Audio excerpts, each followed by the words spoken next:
Mohamed Kachika, Mr. Cashflow, olwaleero abalaga engeri gy'oyinza okukola cash flow improvement nga oyita mu bibira.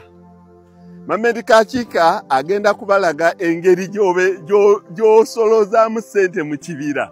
Nobeera ng'alina rentals, ennyumba z'abapangisa. Nobeera ng'alina omusaala ogwa buli mwezi. Ale yayinza n'okubanga omusaala agutuusa ne mu wiiki. N'abeera ng'alina abapangisa ab'emyezi abasasula oluvannyuma lw'emyezi 3 oba 4. Kati Mohamed Kachika mbadde nga mbalaga ekibira kino nakibalaga eri waggulu. Kino kibira kinene ku bimu ku bibira byange. Ekya kilomita namba obuwanvu ate n'oyingira kilomita eziwerako okuyingira munda. Ne Mohamed Kachika alina engeri gy'agenda agonzaamu ebintu. Era n'ayagala okusharinga nammwe. Muveemu ekintu ekyo ekyokulowooza nti emiti kintu kya buwangaazi, si kya cash flow.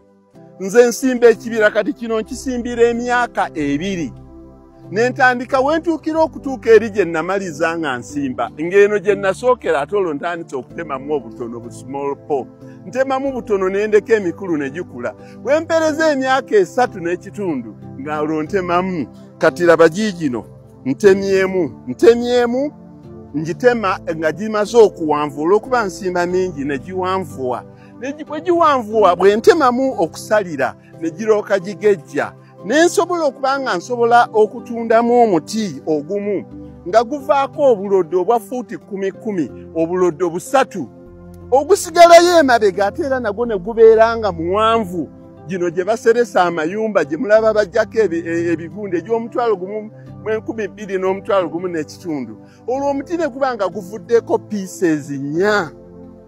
Cash flow awa nabalaga waggulu nga mbaga nti ekyo ekibira naatera okitandikako. Kati olwakitandiseeko ndowooza emyezi giri 3 nga kitandiseeko eyo padoko ng'ewedde nenjizaamu emiti gyawo nensimbamu kasooli wuuli akuze. Era kati ndi mukuyiiya kyamukolera oba mukolemu silage oba muleka akale. Bannange sente naye ebonyaabonya engeri gy'ogiyiiyamu. Oyo kasooli bwe mbanga muleseewo n'afuukamu omukalu. Kati bwe ndaba ng'ekyo kiteeredde ne nnumba paddock endala. Kati nnumbye eno. Nsalasalako ekazi 10-15 2. Kati nnumbye eno. Eno paddock yino ntandise kati okugisala. Tusala ne tusala omuti ne tugusalako obuloddo 3 ne kuvaako na guno omuwanvu. Era simanyi oba enkuba ekyaliyo ono wano we bamalira era nsimbemu kasooli wange. Kubanze we musimbira watuukira omusana gumukwatira. Either mufukirira oba muli sente zange mukola musaireji ne muli sente zange. Ne bwe muba ne mulisa nga mukalu. Kati olwaleero mbalaga ki engeri gy'okola cash flow mu kibira.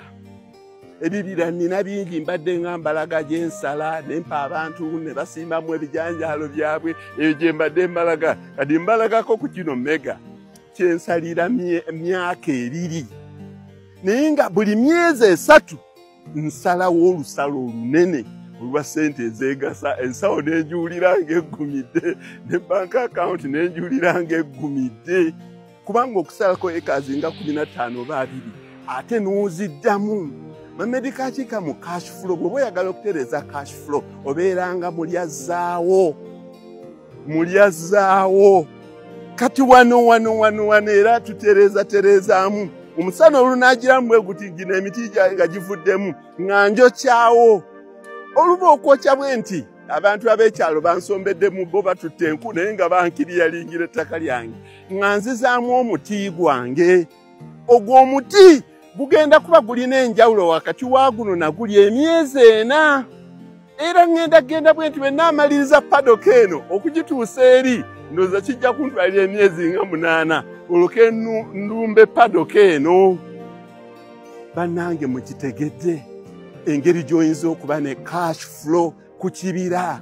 Abantu baali bamanyi ekintu kimu, emiti ogisimba omulundi gumu n'ogirinda ne gikula myaka 8 mb'oguza umeme oguzaani ne bakubirayo.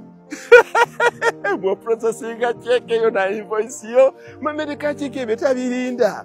bw'amaliriza bw'atyo abantu baalindanga emyaka egyo gyonna esente osanga baazifunanga abakozesa formula eyo bagikole n'azifuna omulundi gumu naye ate olwo onoobeerawo otya nga tolina cash flow toyingiza ssente n'abalaga ente ne mbalaga ente engeri gye zivaamu cash flow kati mbalaga miti ekibira engeri gye kivaamu cash flow buli wiiki buli mwezi buli myezi 3 buli mwaka ng'oli mu kuyoola ssente kino ekibira kati kenkitandiseeko ndi wakumalaana emyaka egi 2 nsimba ne bwentemye n'ensimba n'enzizaamu nenteekamu emmere eriibwa neŋŋenda nga nnyongera bwentyo kati wali bwe nzija mu kasooli nga mpawo abatuuze kyekyo bannange